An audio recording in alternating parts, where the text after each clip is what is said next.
So I am curious. It sounds like you went through sniper school kind of right before the COVID shit happened, huh? Yeah, so it was January, February, March. It was a March timeframe. We were on the last week of sniper school, and all the COVID shit was happening. So they were like, "Let's hurry up and finish, graduate you guys, and sent home." So finished sniper school, got back, and then everything shut down after that. I mean, from what I've heard, you're the first guest I've had that was like deep in it operationally during the COVID era. It sounds like that was a total fucking shit show militarily. Like, what was the deal with that? Can you talk about the ramifications and the protocols that you guys had to deal with? Because I think it would surprise people to know that our nation's special operations forces had done with them what was done with them during the COVID shutdown stuff. There's a load of fucking shit, man. When everything shut down and they had the BLM riots, I lived in Balboa Park, and we had a rooftop. We were doing kickboxing stuff with my roommates, a bunch of team guys on the roof training, and then look over our roof, and on the street there's a bunch of BLM people fucking just walking, marching, rioting, or whatever. And then everything shut down. I was still training jiu-jitsu. Our gym was closed. We were just backdooring it, training. Yeah, and then just to see the policy change. For example, our one of our main dudes in my platoon asked to go to a different state to see his kids, and our chief was like, "Yeah, go ahead, no problem." So he he drove there, and we weren't allowed to go on planes because COVID or whatever. And he just flew back. He's like, "Oh, I'm gonna just fly back." And then our chief's like, "How did it go?" And he's like, "Oh, it was good. I just flew back." And he's like, "You flew on an airplane during COVID?" And he took it straight to the fucking head shed, and the dude almost got fucking his bird pulled for that. I'm like, you're talking about COVID, some bullshit, and about a dude flying on a plane, and you just ratted him out? That's fucked. How fucked up is that? And who was he? The chief? Our OIC said that. Man. Yeah. And he was a fantastic dude. I just talked to him the other day, and I'm like, bro, I'm here with you. Like, how fucking stupid is that? It's fucking gay. So, I mean, who was the guy that narked him out? I won't say his name, but... I mean, what role leadership-wise? He was our OIC in platoon. So, you don't have a problem with him, or you do? I didn't like him at all. Yeah. I guess I'm confused. The guy that flew was who? He was our point man. Okay. Yeah, our other guy. And the guy that narked him out was your platoon's OIC. Yeah. And you don't like the OIC, or you do? No, I didn't like him. Yeah. And you didn't talk to him. You talked to the point man. Yeah. Okay. Was he an academy guy? Yeah, and I was very clear about it. I didn't like him. So I'm a 2 platooner at this time. I'm very abrupt and forward. I'm like, I don't give a fuck if you're an OIC or my chief. Like, yeah, I respect you, but like, if I have a problem with you, then like, let's go to the fucking fight it out. Yeah. You know, it's like, that's how I roll. So I was distant with him, and I was like, you just fucking ratted a really good dude out for no fucking reason. It's not like you fucking murdered someone on the street. Yeah. You know. So I don't know, man. The culture and standard of the SEAL team seems to have changed quite a bit in the last 10 or 15 years from my perspective. But all right, so during this shutdown, you guys aren't doing training, or are you? So we shut down for a few months, then we started working up again in like July. So March, April, May, June. July we started doing ULT again. So that 3-4 month period, you guys weren't doing anything? No, there was 2 months where we didn't show up to the team at all. So I was just doing jiu-jitsu and the fuck? Fighting, yeah. Dude, how is that even possible? Our nation's fucking special operators are not training because of COVID? Yeah, it was a load of shit, man.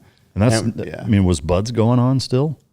Yeah, there was only a few weeks lapse of buds time, but they were still doing it. It was fucking gay because they had like instructors wearing masks and the students weren't, and I'm like, you guys are fucking retarded, man. Like, look at the government, how corrupt it is, and you guys are worried about a fucking disease that's a bunch of load of shit. Like, man.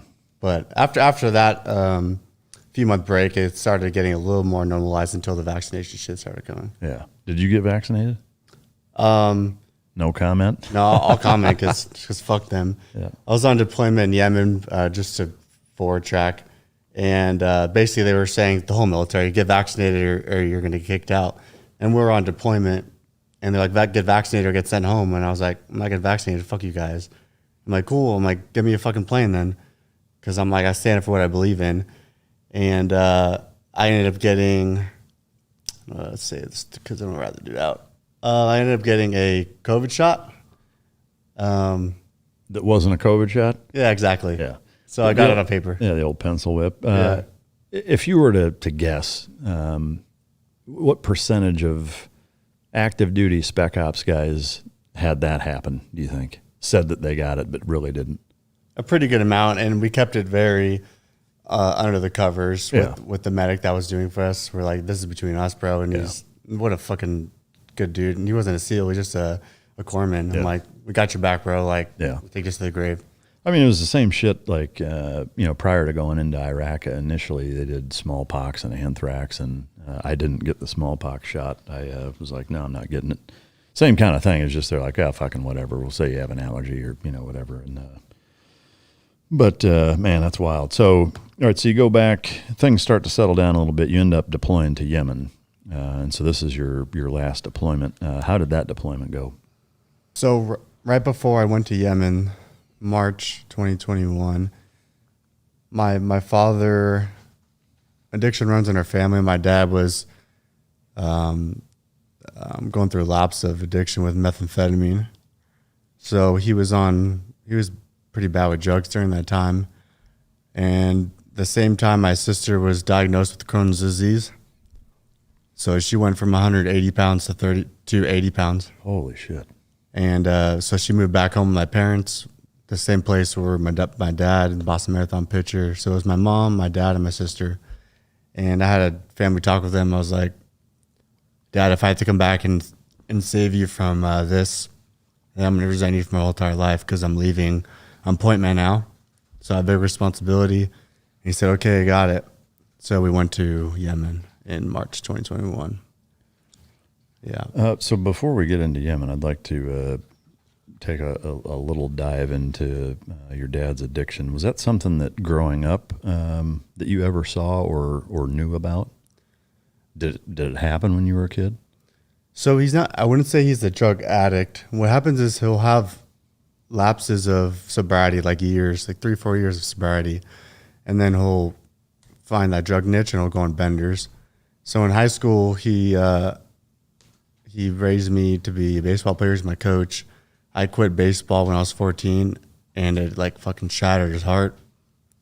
And he started abusing Xanax and was fucking looped out of his mind, was showing up to my baseball games. Cops were called. My parents got in a fight. He moved out to a sober living place for a few months. And then after that, he was sober until I left for the military. And then about 2020, 2021, he started using again. And this was meth at that point, or? Yeah, he was using a lot, methamphetamine, Xanax, weed, all combined together. Was the meth, was it like street meth or was it like Vyvanse, Adderall kind of prescription stuff? It was the good old street ice. Oh, shit. Yeah.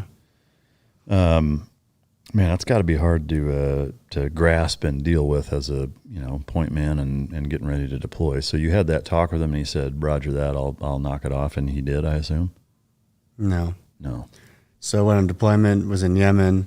We were doing a lot of special reconnaissance, Overwatch, Sniper Overwatch. Ground Brain CIA was there, so we were doing some work with them, which was a great deployment. We were going out like twice a week doing special reconnaissance type stuff. And this was like July at that time. And my sister was like, hey, Dad's getting pretty bad here. And my neighbor texted me, and he's like, I went over to your dad's house next door, and they found my sister in a pool of blood. Fuck, man. In the bathtub. And my dad carried her out to the ambulance, and while he was high. So I think I fucked him up even more. And then she got back home, and then she asked me to come home early. And I was like, I'm a point man, my platoon. If I leave and the number 2 man comes and somebody gets killed, that's my fault. So I battled that decision for a while. And then I asked my chief, I was like, hey, bro, I think I need to go home. And he's like, dude, go home. So I got a flight home. Man. Yeah. How many months or how long were you into deployment at that point? So March, I was on 4 months in. 4 months. And I didn't tell my dad I was going to come home. I wanted to just surprise him to see what kind of state he was in. And flew home. And he was on a 5-day meth bender. Talking to shadow people. Talking fucking crazy shit. I was like, damn, my sister couldn't get out of bed because she was bedridden. And I was like, it's unsafe for you guys to be here. I'm going to get you a hotel room. So I moved them to a hotel room. And I was like, Dad, I'm going to be back in a few days. I have to check into the team. Went to the team. Was at it for 2 days. Was at a Padres game with my best friend. And then I got a FaceTime call from my neighbor. And I was like, picked up the phone. I was like, fuck. He never FaceTimes me. He's never called me. He's never done anything. And I picked up the phone. And my house was engulfed in flames. And not in the engulf as in like this small house fire. The whole house was fucking torched. And I was like, is my fucking dad in there? So I drove home. They put the fire out. Got there at like 1 a.m. And I was there by myself just looking at my house where my dad, Boston Marathon, the picture, all that stuff. And I was just sitting there. I walked through the whole house where I lived, and everything was fucking torched and just carnage, and everything was broken. Was your dad inside?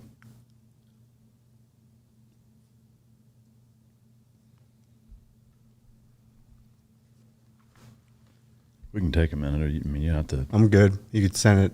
I don't want you guys to cut any of this. Just leave it raw. Yeah, he was inside in the smoke, and my neighbor across the street was like, Bill, get out of the house. And he's like, no, there's people in here. I need to save them. There was no one inside. He was talking to fake people. And he got smoke inhalation. And then eventually he walked out, and he was like shirtless. They found paraphernalia on him. The cops came, and he got arrested for felony arson. So he went to jail for a while. And my whole family was broken. Yeah. And I've never felt so much hatred towards my dad ever. My dad's the best human being ever. And I was so fucking mad at him. Because I was like, if I didn't come home early, my mom, my sister, and my dad all would have died in the house fire. Yeah. So. That's fucking, that's heavy. Super heavy. I mean, I'm emotional hearing it, you know. I can't even imagine. So I guess from a situation standpoint, did your dad start the fire intentionally, or was it a carelessness thing, or do you know? Well, now that the charges are done with,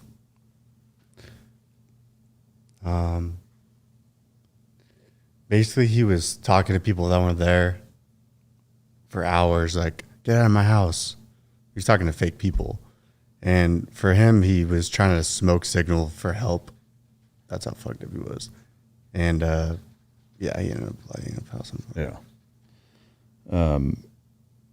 Did your mom and your sister, well, I guess taking one step back, the incident where your sister was in a pool of her own blood, she survived. What was the blood? Was it an intentional suicide attempt, or was there a medical issue? So she had Crohn's disease, and you start bleeding uncontrollably. Oh, okay. So her blood count was super low, and she was just laying in the bathtub. She basically had no pulse, and she was dead. Yeah. Wow. And then she ended up surviving, and then went back to the house. Yeah. So not long before that, you had put your mom and sister in a hotel. Did you contact them to tell them what had happened, or did they already know, or what? How did that go? I think I was the first one to tell them after my my neighbor FaceTimed me. And, yeah, she was just heartbroken. During the, I guess we'll call them relapses that your father has experienced, how have you talked or had you talked to your mom about her role, position, tolerance? I mean, I hate to even say tolerance because I know it's oversimplified by saying that, but that's kind of the reality is that, you know, you either allow something to happen or you don't. You know, I mean, it really kind of is that black and white. And did you guys have any in-depth conversations about that and what her take on it was and what she should do or not do or any of that? My mom's so loving and loyal. She's like the sweetest soul ever.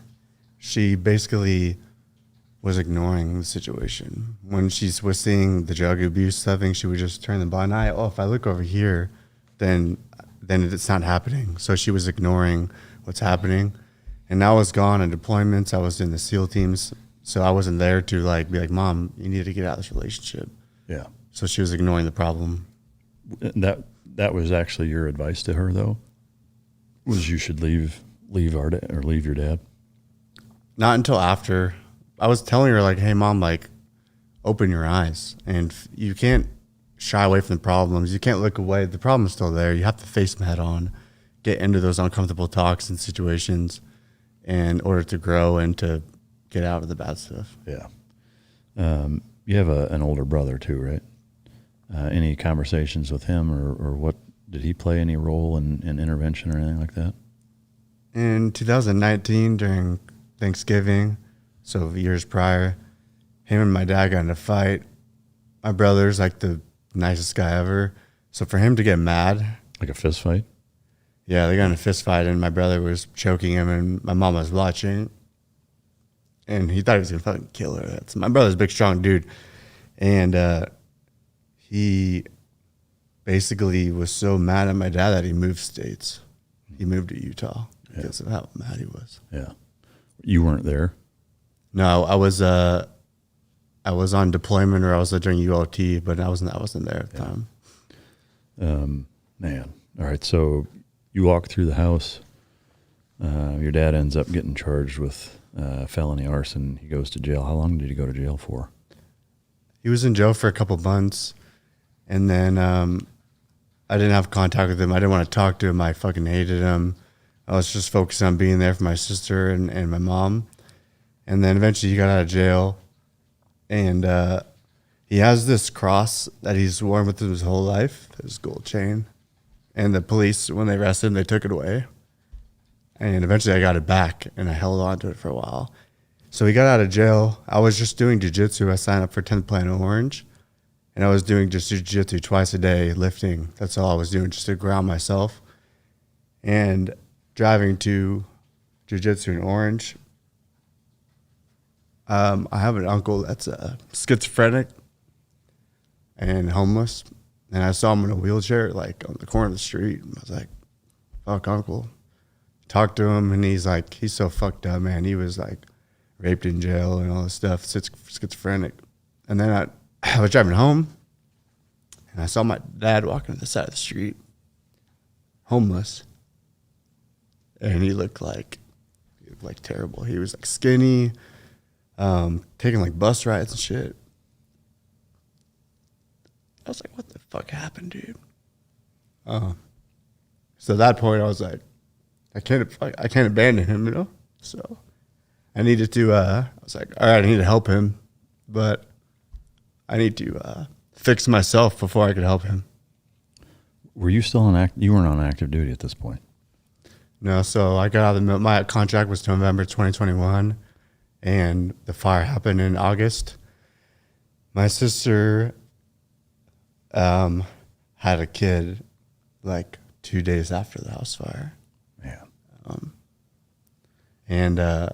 So he hasn't met her at that point, and it was good for my mom to have like a granddaughter, so it grounded her and gave her like that love and stuff. Yeah. So I see my dad homeless, and I was like, I need to help him because he's amazing. He's an amazing person, great dad, the epitome of what a great dad is. but he just has some demons that he faces, you know? So. So when you got out, October of 21 or August? November 2021, Okay. but I was on, I had some leave, so I was technically out in October, yeah. Okay. And then October is when the fire happened. August. Okay. August. Yep. All right. So once you were actually officially out, you moved back up to Orange. Yeah. Where were you living at the time? Where were you guys all living? Me, my sister, my mom, we were living in a hotel. Okay. And then eventually got my mom an apartment, and my dad was homeless. Were you working any jobs at the time? I was just doing 2-day jiu-jitsu. Yeah. No, So- I had a little disability money, and then just doing 2-day jiu-jitsu. So that basically you were putting your mom and sister up in an apartment. Were you staying there too? Yeah, I was staying there. So you're doing 2-a-day jiu-jitsu, and what period of time from when the house fire, the 2-day jiu-jitsu, you see your dad and decide, fuck, I gotta help him out. I gotta get him out of this rut. Was that like a 6-month period? So just to backtrack, August, I got back from deployment. That house fire happened. I got out in October. So there's 2-month period where I was living in my truck at the team because I didn't have a house. So I was living in my truck doing 2-day jiu-jitsu. And then I'd come home on the weekends and take care of my sister and mom. And then I saw my dad homeless in October, November. And then I was doing jiu-jitsu at an open mat in January. And this coach, not my coach in my gym, a different coach, he was just sitting next to me. And he just looked at me and he's like, "You all right?" I was like, not really, dude. And I had done like psilocybin stuff before that helped me. And he was like, "Have you ever heard of ayahuasca medicine?" And I was like, "I've heard of it." And he's like, "I think it would help you." And I didn't even know what the problem was. I said, "Yes, I'm in." So that's how I got introduced to psychedelic therapy. And did you from then until you actually did it, was that a short turnaround? Yeah, so January, I got introduced, and then I started researching it, and then I did it in June. So about 6 months later, I did it. And during that 6-month period, are you still just continuing to train and not from a job standpoint, not employed anywhere else? Yeah, I wasn't employed. I was living off disability and doing 2 days, and I was competing like twice a month. Wow. Jiu-jitsu, yeah. So I got really nasty at jiu-jitsu just from training so much. Yeah. I know one of the things that when we first kind of met and we're talking about bringing you on, you had mentioned how big of a role jiu-jitsu had played. I mean, you said it saved your life. And that's a fairly common thing. I wouldn't say that it saved my life. It absolutely fucking changed it in so many ways. It's hard to grasp. And I know people probably get tired of hearing me talk about it and other people talking about it. But it's true. It's unlike anything else I've ever done. It's such an incredible activity. It's hard to even describe it. But the disability was enough for you, your mom, and your sister all to live off of in an apartment. I mean, that to me, just as a business guy and logistically pragmatic, et cetera, that seems tough to pull off. Like, I mean, you guys eating ramen and hot dogs, and is it kind of a shithole apartment? It was okay. My sister does well in her business. I had disability. My mom was still working, so we were able to have a roof over our head. I wasn't going out or spending money. I was basically gym membership, and then whatever my mom needed, I would help her with. Yeah.